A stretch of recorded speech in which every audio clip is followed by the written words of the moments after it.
The Raw Cruiserweight title match: Brian Kendrick versus T.J. I'm Perkins. glad you brought this up. This match was good. It was really good. The people who really paid attention to this match got to see what was easily a 4 to 4.5 match. It was fantastically wrestled, good psychology, good storytelling. That was a huge problem. Wrong place on the card, wrong audience. No reaction, and I feel like it hurt T.J. Perkins with the company because I think for the people, for the company, I don't know. Maybe they were smart enough. Maybe they are smart enough. They just giving it to maybe the match turned out the way it did because they're trying to go a different direction. But I've enjoyed T.J. Perkins, and I just felt really bad because I would have not booked that match on that card. Wrong place, wrong arena, wrong place, wrong audience. But dang, great match. If you really take time to watch that, it was good. It was a great match, but unfortunately, I think WWE has hurt Perkins in his Yeah, run as Cruiserweight champion. yeah, Because one, I think it was stupid for them to put it on Raw yeah. in the Really first not a good place. idea. Not a good idea.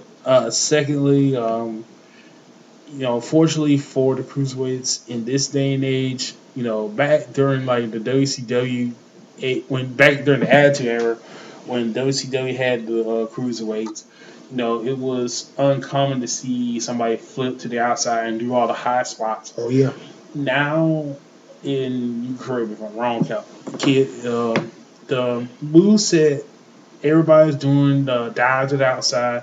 They're doing like flips off the turnbuckles. yep. It's become commonplace, like choke slam, spear, and all This is. that. I think it's just. Yeah, you're right. I think it's become with even the heavyweights. I think it's become common fare. A lot of these moves that were revolutionary become the common arsenal for any wrestler nowadays.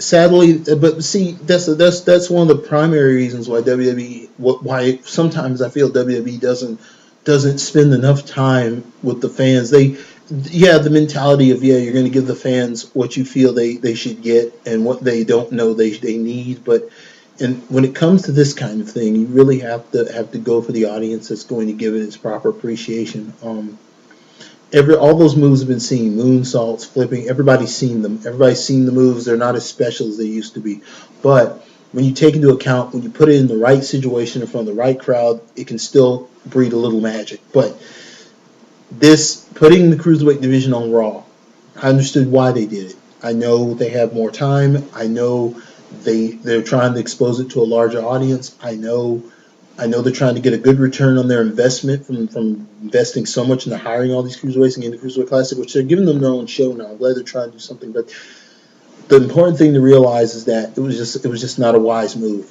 Anybody who's followed wrestling could be able to read the mood of the audience in the country at this time when it comes to wrestling in general and know that that concept was not going to work on Monday Night Raw. Monday Night Raw is a show for the casual fan. The hardcore fans can watch it to a degree, but it is the casual fan show. And there's nothing wrong with being a casual fan. But that is not the show for good storytelling like that. Good storytelling is for pay-per-views. Good storytelling is for shows like NXT and SmackDown. Good in-ring storytelling is for that. I will admit there were a few problems with the promos in the back and the build-up. A friend of mine brought that up, and he had a good point. Miguel brought this up, and I thought yes, there were a few issues with the believability of some of the promos, but I liked the story, I liked the build, but wrong show, wrong show, wrong audience. They don't know what they're watching. They have no clue. They only react when they see somebody jump to the outside. You notice they're not going to react otherwise. They don't know when Brian Kendrick pulls these clever little tricks and stuff. They're not paying attention Yeah, to that. They're wondering where the hell's Seth Rollins. yeah. The audience is pretty much dead for these cruiserweights, and it's just sad. It just seems like it's a big difference from when the Cruiserweight Classic was on the network and now because of Kevin Dunn and Vince, running the show and probably watered them down. And I hope with this new show, it feels just like the Yeah, the Cruiserweight Classic. Cruiserweight Yeah, Classic. which But look at the audience of the Cruiserweight Classic. It was pretty much the NXT audience. That's why. Yeah, but the new show, I think it's called 250. Yeah, something like 250 Revolution. Yeah, I can't some remember. kind of show. I would look it up. Yeah, But it's basically gonna have Corey Graves and Marco Ronaldo oh, good, as the Mauro. host. Yeah, that's gonna be good. Which I guess because Daniel Bryan is doing both SmackDown Talking smack. Talking Yeah. Smack. Mm-hmm. So probably they want to do a triple threat. That's a lot of work. Yeah, that's extra Pun work. intended. They got Corey Graves and Ronaldo to do it. So I think that's gonna help them. And I think WWE knows it and is going to do something about it, which we'll get into later.